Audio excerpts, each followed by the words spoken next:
The Abandonment of Color, the black and white film set in Paris, with the poetry kind of outgoing. Just a small observation, but I did notice in the film that whenever she spoke about black and white, it was capitalized, and obviously the whole film's about interpreting what black and white is in our perception of it, but I'm wondering if there's something more to that, if anyone else has an answer to it. Obviously, still put an emphasis on the concept of black and white, but I'm wondering if anyone else has an idea as to why it was capitalized rather than lowercase. I think it was just highlighting that that's sort of what the movie was about. It was sort of dedicated to that type of imagery and painting with light and all that brings up. So I think, for me at least, it would be reason enough that it's just to emphasize that that's really what the film is dedicated to. I know like poetry is very, it's not for everybody, but it's also like very subjective.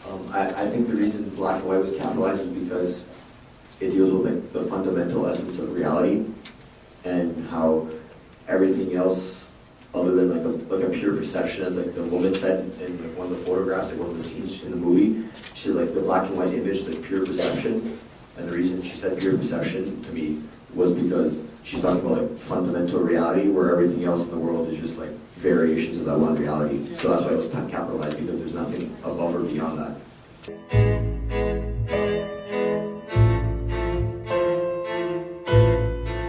Une photographie du peu et de l'essentiel à la fois. Une photographie du sous-jacent, de l'intérieur.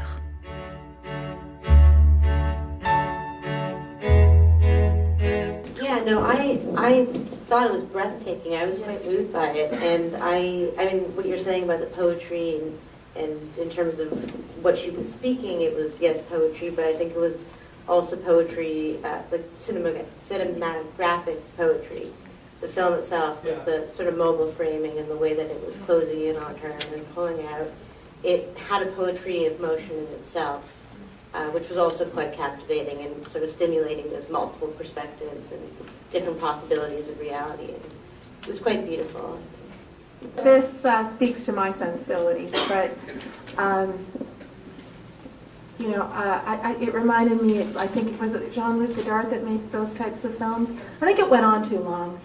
I think after being bombarded by these fast-paced, sensational films, I don't have the patience.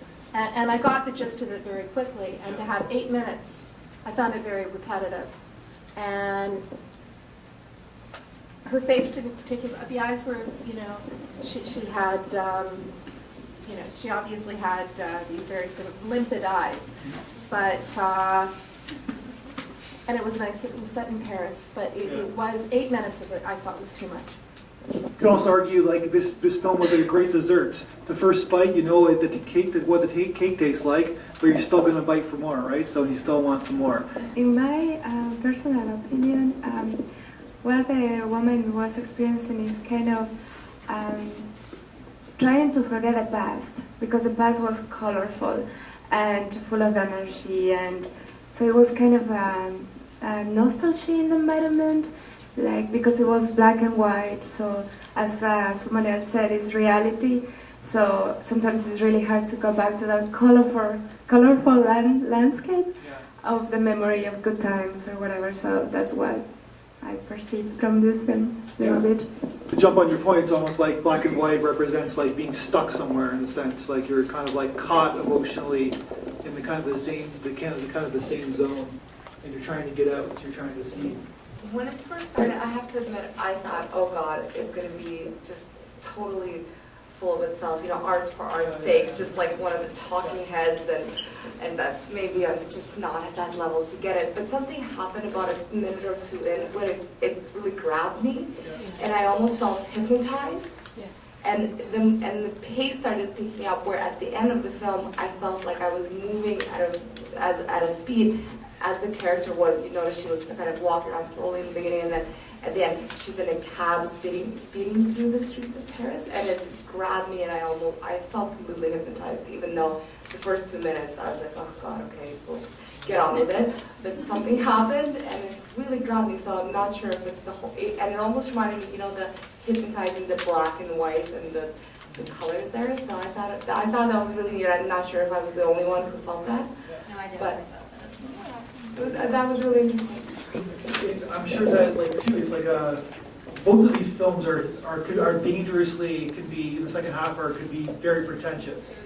And it's that fine line where like you don't want to go into that wanky kind of territory, I guess I can even call it. And basically, yeah, for some it did, and for maybe it didn't, I guess, right? And it has to grab you, and I guess that does it with this film. Like when I first saw it, I was like, oh no, I thought the same way. This is going to be one of those pretentious French films, right? But then, no, but you know, like they make them, right? And basically, like yeah, it grabbed me as well. But like I said, very subjective. Thanks. I'd just like to comment on the translation as another level to the film, because it seemed to, heavily weighted on the meaning and not as much on the sound and the poetry and rhythm in the French. And it's interesting that sense of desire and loss of color was kind of represented for me in the translations. What I saw in this movie was sadness. Black and white to me was sadness. She was very sad.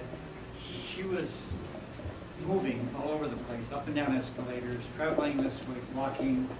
She wasn't really going anywhere. Yeah. And so she was in a bad place. This whole story just told me this is a sad situation. Black and white kind of depicts sadness. She's like, it's almost like you're going in a circle. That's what black and white kind of represents. And to jump on your point saying like you're stuck somewhere. So you're trying to get somewhere, and then you're actually in the same spot.